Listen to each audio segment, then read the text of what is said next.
Hello, I'm Karina Dejanova from Bulgaria. My name is Dan Klein. Luciano Corleone. So my name's Ricky. Łukasz Filip. My name's Anna and I was a business reporter for European Voice, a weekly newspaper based in Brussels. I'm psychoanalyst, a group analyst. Working for one of the four biggest banks in the UK, in the city. I'm working at the moment as a manager. PhD student at the moment at the University of York, but I'm based down in London. I live down here. And I'm an entrepreneur in the IT sector. I play the violin.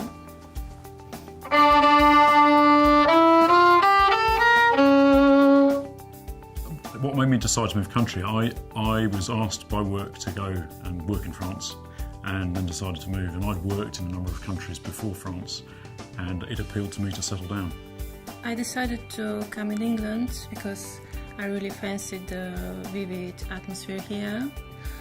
I had the chance to visit many countries through the whole Europe, and finally when I visit London I just decided I want to move here to study and work.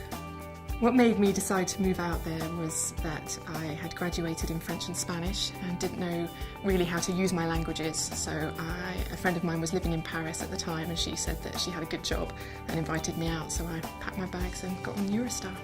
My experiences helping me as a person, I found it has been very, very beneficial in how I've communicated across the whole of Europe. My experiences in Madrid helped, I think. Obviously I learnt the language, so 3 years I got a good level of Spanish now. Having fluent French and being able to transcribe interviews and being an English speaker myself really helped, and it opened a lot of doors for me. I think more importantly it helped to live in a different culture and to spend a period of time understanding and getting an idea of how a different culture works, really. I think my career will benefit by being much more open to a whole variety of experiences that I've had in Europe. I started as an employee where I have to learn not only the environment at work, but generally the British culture. The main things that I learned from living in Spain, I think, were mostly the big similarities that there are in a way. I mean, at first it seemed very different, and there are lots of almost cosmetic differences, I think. I think I contributed my skills to Belgium, obviously as a reporter, an English-speaking reporter. I also contributed quite a lot of tax.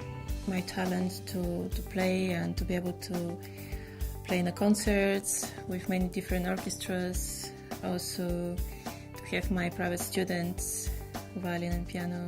The way I work, the way I think, the background I'm having, the culture, the belief, the personality, the taxes I'm paying as well in the UK. I think I contributed to the culture. I've still got friends from over there. I still visit very often, maybe twice a year now.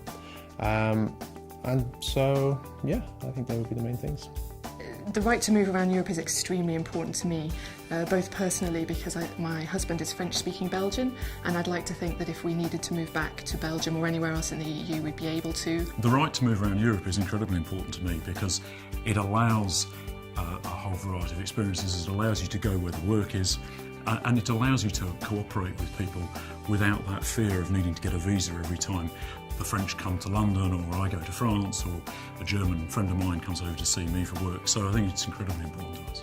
I'm aware I can vote for European elections, yet I haven't done so yet. So I did not know I had the right to vote in local and European elections, and I haven't voted either. When I was in Spain, I think I voted in the European election. I can't remember. I remember going to an election centre. I don't think the British people are fan of European Union, and the reason why is that I realized by living 9 years over here that British people love freedom, similar to Polish people.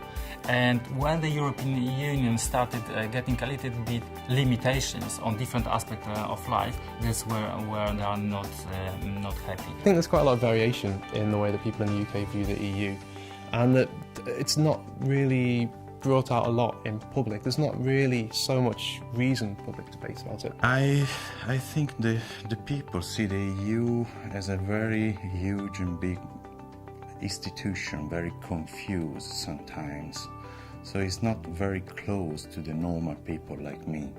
Light word is resistant to the EU, and there are quite a lot of knee-jerk reactions, I think, a lot of the time. But I think there's a silent majority who are aware of the benefits, economic as well as, I think, social. I think most people don't understand the EU and don't understand the nuances and the differences between what constitutes Europe, the Parliament and the Commission, and Europeans, and how people cooperate together in Europe. Actually, British people are not having the full knowledge of how they're doing, what the countries actually are about. Definitely should be improved. The knowledge of British people about the other countries should be improved. Well, I think that's maybe where the UK differs from other European nations. Perhaps we're a bit more resistant to this kind of centralised unification of Europe. I feel quite optimistic for my future. First, because I'm lucky enough to study music, and that's what I want to do in future. And despite having so many musicians wanting to do the same job around me, I still feel there is enough space for everyone. I think the EU can improve its image in a number of ways. I think one of the big issues is information. The information's there, by all means, on European Commission websites and so on, but it's somewhat inaccessible. It's not the sort of place that you go to on your lunch break. Am I optimistic or pessimistic about Europe's future? I think at the moment I'm neutral. I think Europe has to undergo a lot of change and will undergo a lot of change in the next 10 years. I think there's a second issue, which is voter engagement and political engagement, and I think that people in the UK do feel quite far removed from Europe. I'd like to be optimistic about Europe's future. Being a member's been very positive for me personally, and I think it's very positive for a great many people. I think that the EU institution is very confused at the moment because it's so distant from the normal people like me. It's a very big institution, very complicated and sophisticated sometimes. And I think as institution need to be much more close to the normal people.